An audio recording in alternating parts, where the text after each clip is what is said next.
And good afternoon, everybody. Good morning, everybody. 9 a.m. on the East Coast, 6 a.m. on the West Coast on this Saturday, January 21st of 2023. This is a VPartySports podcast with Vasu Party. You can reach me at VPartySports on Twitter and Instagram and on Facebook and YouTube at Vasu Party. All right, a big day in sports.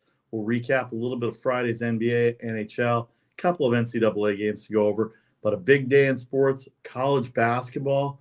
Wall-to-wall college basketball conference play everywhere from west to east, east to west, starting at noon Eastern, all the way through midnight, probably through midnight for the last set of games out here on the West Coast where I am.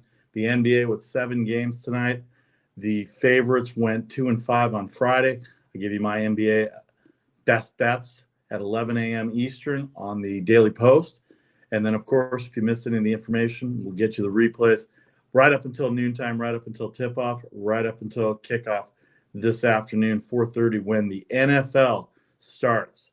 Of course, there's NHL games, 2 NHL games Friday night, a full slate in the NHL today. In fact, let's count 1, 2, 3, 4, 5, 6, 7, 8, 9, 10, 11, 12, 13, 14 games in the NHL tonight. So all but 2 teams are playing hockey today in the NHL. The first one starts at 12:30 Eastern with the Anaheim Ducks visiting Buffalo. The NBA starts off at 5 o'clock Eastern with the Boston Celtics and Toronto Raptors. That's the first of 7.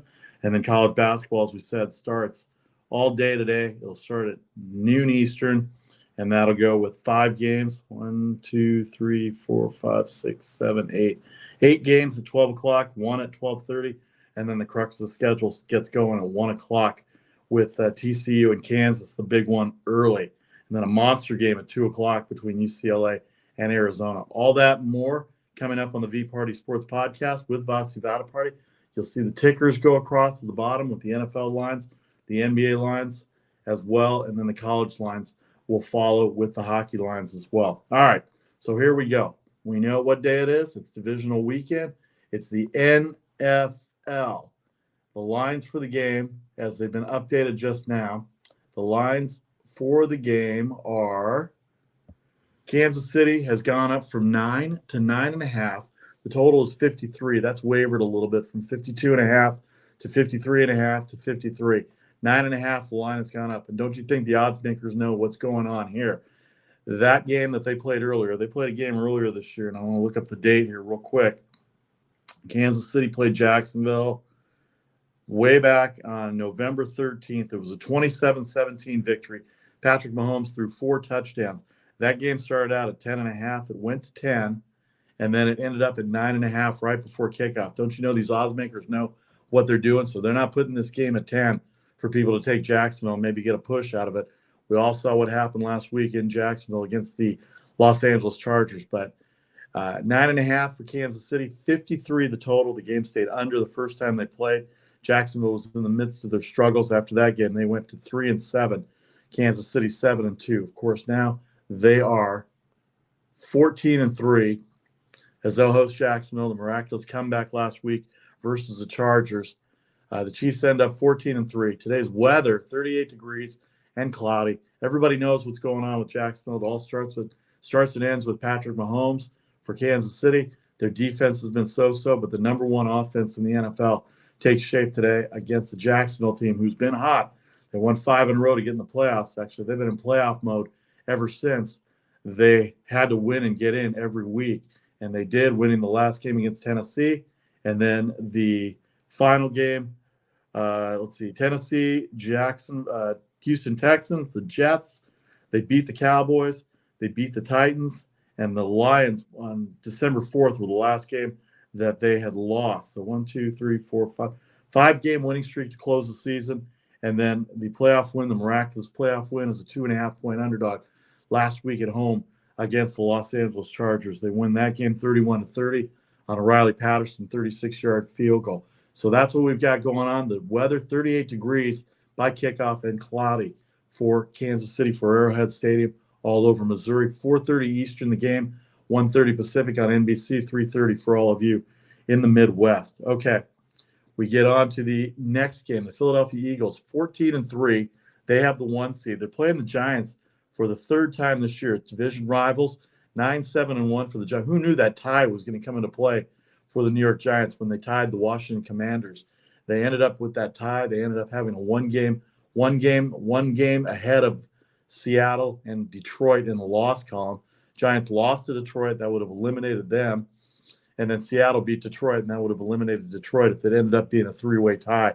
I believe Seattle had the round robin figures for that, but that's not the case now.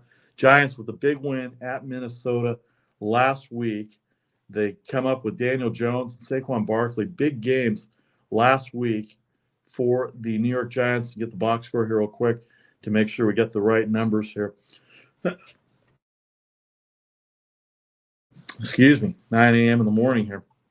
The box score, Daniel Jones, 301 yards, 2 touchdowns, no interceptions. He found the receivers that he needed. Isaiah Hodgins has become a big-time receiver for Daniel Jones. Barkley, 53 yards rushing. But who led the team in rushing last week? I say, who led the team? Daniel Jones, 78 yards on 17 carries. A lot of designed runs for the New York Giants there. 1 touchdown for Hodgins, 1 touchdown for the rookie tight end Bellinger. They beat up on the Vikings defensively as well. They didn't get to Cousins in terms of sacks, but they hit him. They hit him a lot in that game, and they're going to have to try and figure out a way to contain Jalen Hurts. Wink Martindale, the defensive coordinator for the Giants, says he's got something designed for Jalen Hurts, unlike what they did the first time they played him when they got beat 48-22 and barely hung on in Week 18. Remember, Week 18, the Giants were already in. They didn't play anybody. No Daniel Jones, no Saquon Barkley, no receivers, and they barely hung on to lose to Philadelphia 22-16. They covered the 13.5 or 14.5, I believe it was. Let's make sure I got that right. I think it was 14. Actually, it went up to 17.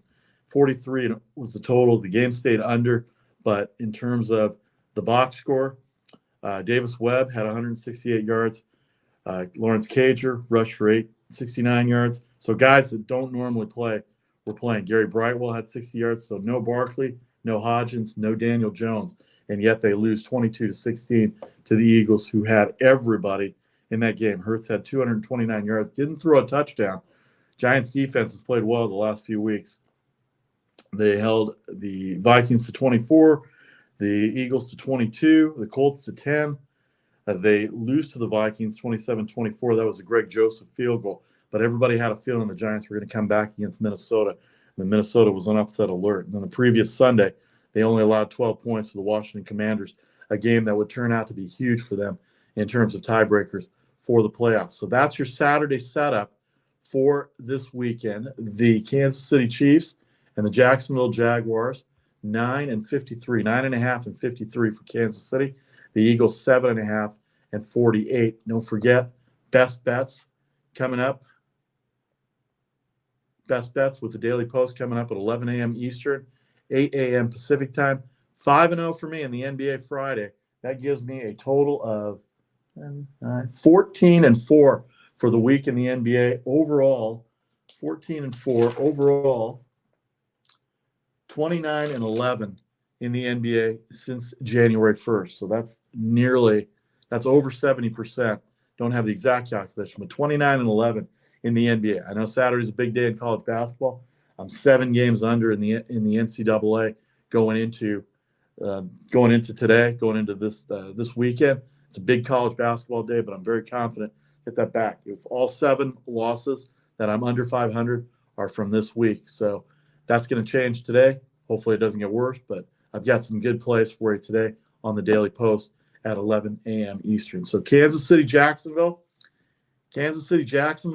the Philadelphia Eagles, and the New York Giants. By the way, the New York Giants, one more thing about that before we go.